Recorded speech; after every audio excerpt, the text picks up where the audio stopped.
Hello, investors. It's Zil from Equitymaster, bringing you investing insights to make investing simple and easy to learn.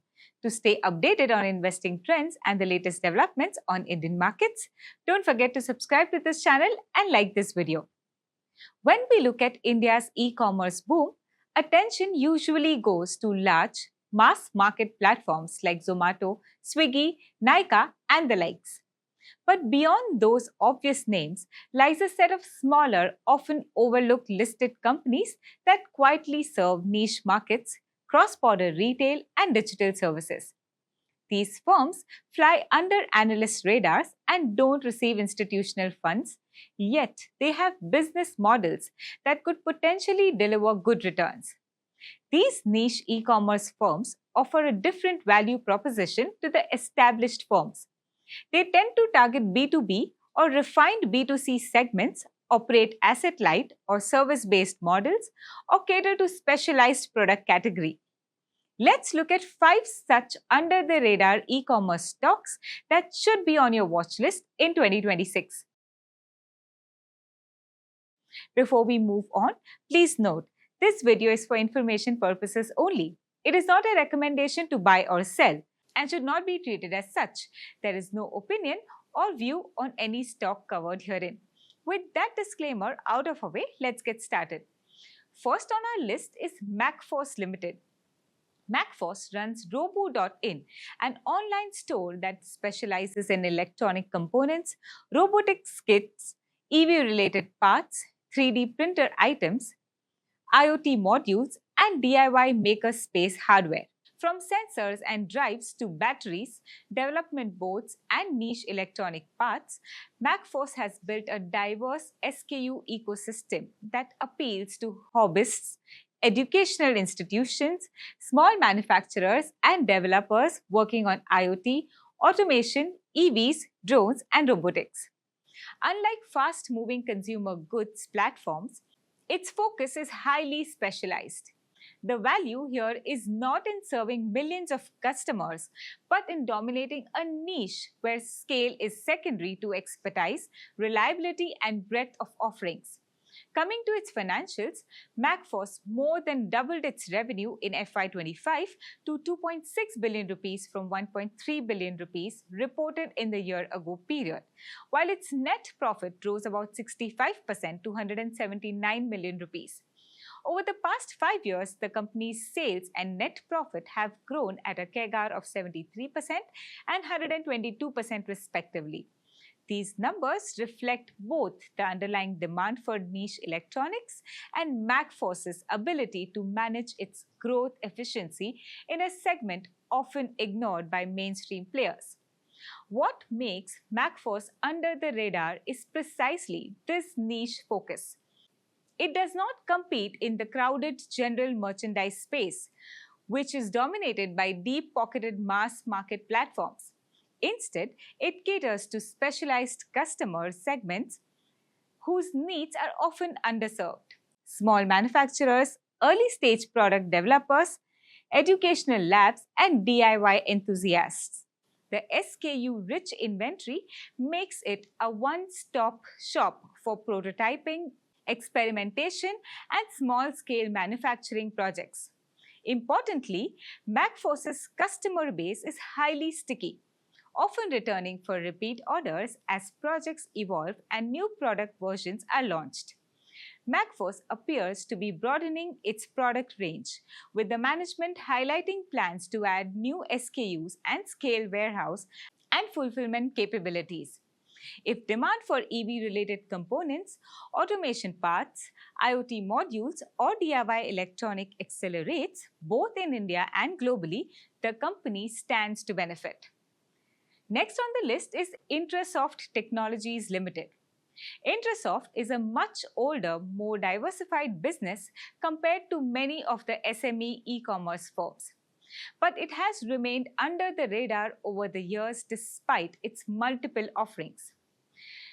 Introsoft Technologies operates 123 stores, a retail e-commerce portal focused on international, especially US retail, while also offering various digital services, including e-cards via 123 Greetings and back-end retail fulfillment or marketplace partnership services.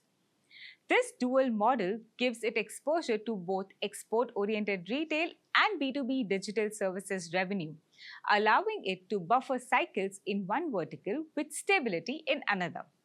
Coming to its financials, in FY25, Introsoft's sales and net profit saw a growth of 5% and 29% respectively. The company's financials have been cyclical over the years. Introsoft remains under the radar despite decades of listing history because its business model does not fit the mass market narrative. Its hybrid model, which is part export-oriented retailer, part digital services provider, is less glamorous but potentially resilient. The company is banking on many catalysts for a turnaround, including recovery in US e-commerce demand, better logistics, and expansion of the digital services verticals. Introsoft is also looking to expand its vendor direct model as this segment's revenue as a percentage of total revenue continues to increase. Next on our list is Pace Ecommerce Limited. Pace Ecommerce Ventures is a small-cap retail and merchandise firm that combines multi-platform online retail with print-on-demand and custom merchandise offerings. Initially focused on imports and distribution of branded sports goods and apparels, it has diversified into a multi-platform plus custom products strategy. This approach allows the company to be more flexible and asset-light, distinguishing it from traditional inventory-heavy players. Coming to its financials, the company has seen a rapid growth trajectory in recent years with the boom in industry. Its sales and net profit have grown at a CAGR of 117% and 295% in the past 5 years. In FY25, the company posted a 68% growth in revenue, while profit came in at 330 million rupees, a 38% year-on-year jump.